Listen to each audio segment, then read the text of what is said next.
What's your main belief in why God doesn't exist? Why do you believe that? So atheism isn't necessarily the belief that God doesn't exist. It's the label for those. It's a label for those who aren't convinced that God does exist. Basically, there's literally a guy in here wearing the T-shirt that says, "You claim that God exists. I don't believe you." That's literally, what the truth is with regard to atheism. Well, what makes you believe that God doesn't exist? Is it a lack of evidence? Is it because he provides evil? I love the fact that I just explained, and then you came back with exactly the same thing. The question you should be asking is, why are you not convinced that a God exists? Yeah, that makes more sense. Do you believe in Zeus? No. Why not? It's a man-made creation. How do you know it's a man-made creation? How do you know there's not an actual God behind it? He has arms, he has legs, he has 2 eyes, a mouth, nose. Well, so did Jesus. I don't believe in Jesus as God. Yeah, I don't know which God you believe in, but so you're saying that if something is anthropomorphic, it can't actually be God and can't actually exist? How do you know that? What does morphic mean? Human-like. Like us. Could you repeat, Well, you're saying that, You're saying Zeus had arms and legs, and that excludes him from being a god. So it sounds to me like you're saying you... Hang on. It sounds to me like you're saying you believe Zeus existed and he had arms and legs, but you don't believe he was a god. Of course. So why are you convinced that Zeus existed? Well, there's pictures of him. I wouldn't say he exists. There's pictures of him? I think you mean... How does it come into existence? Perhaps drawings, but not... It's not like there's a photograph. I missed something. Which God do you believe in? Allah. I'm a Muslim. Okay. I missed it. Allah? Yeah. Okay, thank you. But in any case, I'm still hung up on this Zeus thing, because, so you think Zeus was a real person? I don't know too much about Zeus, so I presume so, yeah. Okay, well, I think there's a problem with presuming that something you don't know too much about is true. More or less. Sure.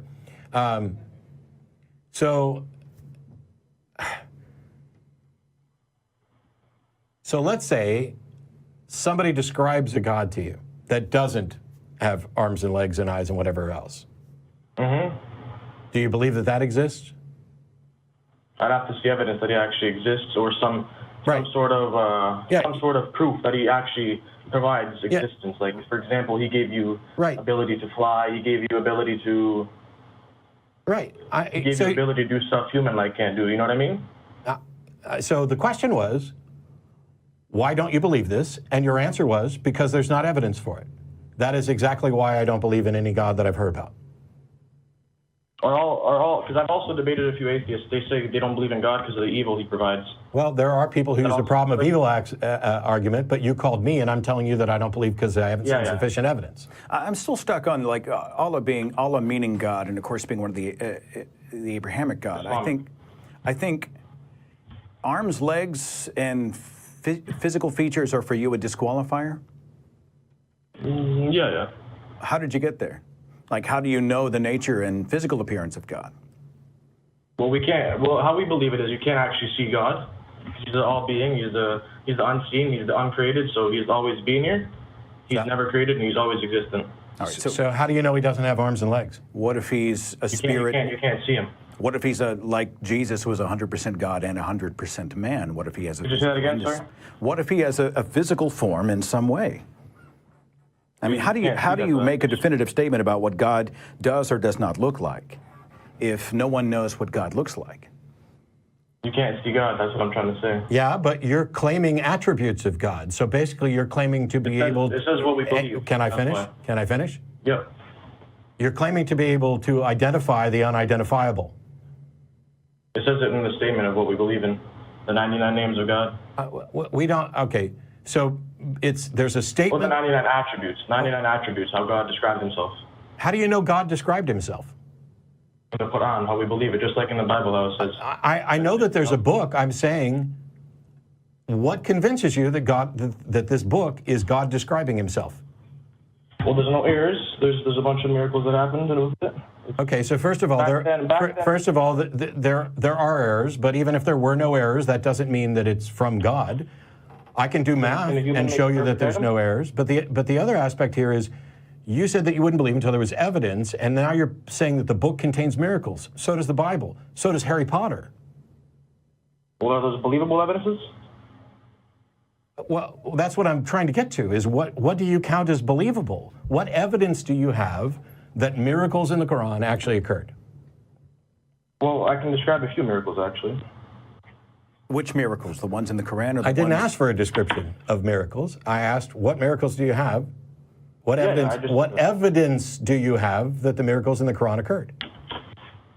Well, I have a few that are actually supposedly occurring. Do you believe it? Do you believe that the actual sun, you guys, will appear from the west or the east? Or eventually will appear from the west? I have no idea what you're asking. I said, what evidence... Do you ever believe that the sun is ever going to appear from the west? Do I believe that the sun is ever going to appear from the west? Yes. I don't know what it would take for that to occur, but I don't think anybody would be here to see it.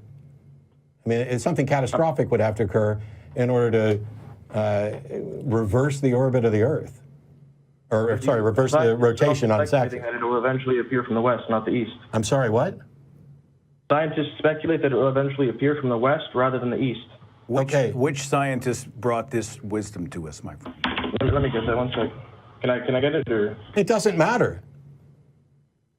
Scientists can speculate about all kinds of things. Let's assume that they're right, and their speculation comes true, and eventually the sun rises in the west. What does that prove? What does it prove? Well, the Quran predicts it. No, okay. Then call me back when that happens, and you'll have a prediction that will have come true. And then I will ask you, the fact that somebody said something and it eventually came true does not mean that this required some divine knowledge. Because when I order my steak... How does that come across, though? Sorry? How does that all come across? Something like this? Something like this high of a level? We couldn't... Because many people also believe Muhammad. You know who Muhammad is, right? That is an argument from personal incredulity. Basically, your argument is, if this claim eventually comes true, then I will have no natural explanation for it, and therefore I'm justified in offering up a supernatural explanation. And you're so flawed because, first of all, that claim hasn't come true yet. And second of all, when it does, the fact that you don't have a natural explanation for it doesn't mean you're justified in having a supernatural explanation. That's how we got to Zeus throwing lightning bolts. We didn't know what lightning was, and we had no natural explanation, so we went with Zeus. But that's not how we go about explaining things. So not only are you believing something well in advance of the actual evidence, I asked you for evidence of a miracle, and what you said is, basically, the Quran says this, and if it ever comes true, that'll be evidence for a miracle, which is an admission that you don't have evidence for miracles now.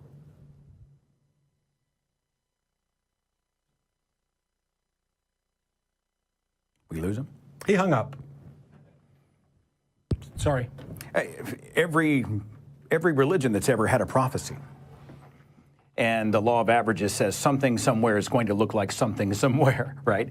And of course, a lot of the a lot of the New Testament books and the prophecies there are actually informed by the Old Testament text to begin with. They were actually drawing from those source materials, creating sort of a self-fulfilling prophecy. But the fact that, hey, one day you'll see, is his proof of a deity, to me is it's not proof at all of anything. And it sounds like Christianity, it sounds like, I don't know how many other different religions where they say one day, when this happens, it'll be proven. And it allows them to totally skate. They don't have to bring anything substantive to the table. Yeah, I went and looked this up because it's kind of what I suspected. Is it in a tabloid, or? It's about potentially this potential switching of the Earth's magnetic poles, which doesn't necessarily mean that the Earth's rotation is going to thing, but it'll switch the magnet. And so where it used to point north, it'll point south. I see. And so in that, on the magnet, east becomes west. But even if that were to happen, the sun will still rise on the same side until the actual rotation on its axis changes, which isn't the case. And it doesn't negate the burden of proof on every other claim made within the Quran or any other holy book, and there are so many of them. Yeah. And they're wild, off the chain wild. But it's funny because he'd be willing to accept if the polarity changed such that where the compass pointed now would be west and east, and now it looks like the sun's coming up in a different place, even though the sun is not actually rising from a different direction or orientation. If that's the case, then you could also just take a broken compass and use that to say that, look, according to my compass, it's pointing there. It is a relative thing rather than an objective thing. Anyway, but at the end of the day, I've talked about prophecy before. It needs to be specific, answerable by a single set of circumstances, not subject to interpretation. And even if that happens, even if I predict, and it needs to be something extraordinary, I predict that Seth Andrews will be on the show, this Sunday. Well, that's currently happening, but I predicted it for 3 weeks now. Does that mean that, oh, wait a minute, now we have to figure out how it is that I could have known that? Well, first of all, I would argue that I didn't know it in the sense that I was fairly confident that you would be here, but you might not have. You could have had car trouble. Sure. We could have had a falling out where we blocked each other on Facebook and threw a little fit. But the fact that he's here, the next question becomes, how did this person know it? And for that, there's a number of different answers when we get to prophecy in the ancient text. Number one is, why are you assuming that they knew it? You're assuming that they had some knowledge of future events rather than a suspicion about future events or a claim about what they'd like to have happen. People all the time are talking about the state of Jerusalem, reforming. That fulfills prophecy. Well, in that case, you have people actively working to fulfill the prophecy. And if I say a year from now, there will be a bunch of babies born and they will all be named Matt is Awesome. There's at least a non-zero chance that somebody next year, don't do this, by the way, please do not name your kid Matt is Awesome. Yeah, might do it, yeah, sure. But, that doesn't mean that I was being prophetic. So it's a difficult thing. I'm interested in the nebulous nature of prophecy. In the Bible, it's there will be wars and rumors of wars. How hard is that? Right? So everybody who's looking at some sort of a Holy Land conflict is pointing and saying, aha, we are now in the end times. There's a scripture, I wish I could remember it, someone look it up in the book of Revelation, that was it Hal Lindsey or someone else had taken, where they construed it to mean helicopters, modern day, at the time, late 20th century military conflict. Therefore, we are in the last days. And all of this language. We're always in the last days. I've got a chapter in my book, Sacred Cows, available now on Amazon.com. No, the last chapter is called This is the End. And it's nothing but failed end of the world prophecies. All these people came out and said, this is it for sure. Everybody was Harold Camping. And they were all absolutely sure. And this dates back thousands upon thousands of years, and nobody has gotten it right. They're all taking I don't know if they're pattern seekers, if it's wishful thinking, if they're charlatans, or if it's something else. But they're all wrong. I've just been asked to set up a Microsoft Family by my laptop. I think I'll pass. And thank you for interrupting me. Yeah, so at the end of the day, we have something that hasn't actually happened, but if it did happen, this is the larger point to get to. If you have something that seems to be a prediction, and then it comes true, the next question is, what is the connection between the prediction and the thing coming true? Did they have actual information about the future, and they accurately predicted it? And even if you could reasonably conclude that the most plausible explanation is that somebody then had seen and experienced and had access to information from the future. The next question becomes, how did that happen? How do you rule out time travel? If you're going to allow in things like gods communicating, how do you rule out time travel? How do you rule out countless other potential visions or things that you don't understand? Because once you let God in as a potential explanation, everything's now possible. Any explanation could work. You have to have a way to rule out potential explanations and to rule in which ones you think should be included.